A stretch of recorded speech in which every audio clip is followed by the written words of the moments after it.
Welcome to The Explainer. So today we're digging into this really fascinating and honestly pretty radical text. It's from an author named Shuifeng, and he proposes this wild future for human belief. His whole argument? That all religions are eventually going to merge into one single system. Yeah, let's get into it. Right off the bat, the author asks us to think about a really deep, fundamental question. He suggests that if you just, quiet your mind for a second, you might feel this sort of prearranged order to your life. A feeling that you're moving along a path that's already been set out for you, guided by some kind of higher intelligence. And he gives this power a name, the greatest creator. But, and this is important, he's super clear that this isn't necessarily a god in the way we usually think of one. That distinction right there immediately makes you ask, well, what is this power then? The author says, look, if a power like this actually exists, we have to try and figure it out. So he starts asking all the big questions, right? Where is it? What does it look like? How in the world does it manage everything from entire galaxies all the way down to our individual lives? And the big one, how can we actually get to know it? This really sets the stage for his main investigation, which is, are our current religions the right way to do that? So, to figure out if our existing religions have the answer, the author kind of goes through them one by one. But before he can even start, he needs to nail down a really specific definition of what he considers a pure religion to begin with. And this is what he lands on. For him, a true religion is a spiritual activity that's only about knowing and following gods or Buddhas. It's not supposed to be about everyday rules or social stuff. And he uses this definition like a really strict filter. Okay, so when he applies the super strict filter, he argues that a lot of belief systems we think of as religions just don't qualify, at least by his definition. He sees Taoism as more of a social framework, and he argues that Islam and Catholicism are too involved in worldly affairs to be purely religious in the way he means it. So after all that sifting, he basically concludes that, strictly speaking, only Christianity and Buddhism really make the cut as complete, independent religions. But, and you could probably see where this is going, this is a huge but. He immediately points out that their most fundamental beliefs are totally in conflict with each other. And this leads him to the central logical puzzle of his whole argument. I mean, think about it. If there's one single greatest creator, how could it possibly create two different belief systems that completely contradict each other? To him, it just doesn't make any sense. So his answer is a hard no. He argues that precisely because they conflict, they couldn't have come from a single all-knowing creator. His conclusion? They must have been made by humans or by what he calls lesser gods. And because of that, he thinks they're flawed and ultimately destined to fade away. Okay, so this brings him to his next big idea. If our current religions are flawed, then our beliefs have to evolve.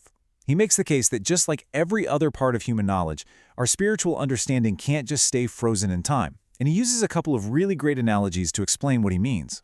First up, he points to science. He's like, look, if Einstein had just stubbornly stuck to Newton's laws, we would have never gotten the theory of relativity.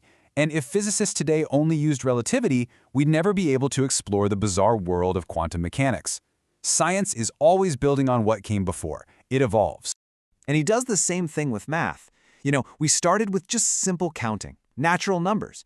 But then our understanding grew to include integers, rational numbers, and eventually these mind-bending complex numbers.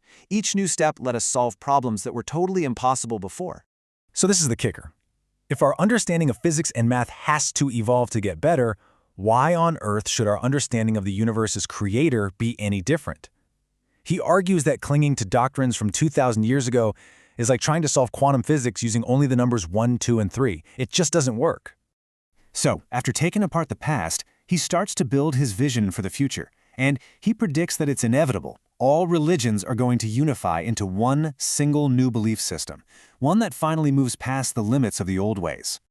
Now, a really key idea in this new system is drawing a very sharp line between the ultimate source of everything, the greatest creator, and the gods that people worship in religions. For him, they're absolutely not the same thing. In fact, he says that worshiping these gods can actually get in the way of seeing the true creator. And this slide really sums up that vision. It's about shifting from worshiping gods to having a reverence for the creator itself. It's about trading spiritual shackles for human liberation and moving on from fixed, ancient scriptures to embrace all human wisdom from every source. To really drive home his point about these spiritual shackles, the author tells a few sharp, real-world stories to criticize what he calls unprincipled kindness. kindness that he thinks comes from just rigidly following dogma without thinking.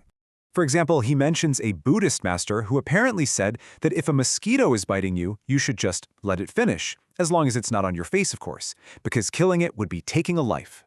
And then there's another story about a master who felt so much sympathy for cockroaches that he just let them completely take over his kitchen because he thought it was wrong to interfere with them. The author then pushes this logic to its breaking point. Okay, if that's true, he asks, then what is a farmer supposed to do?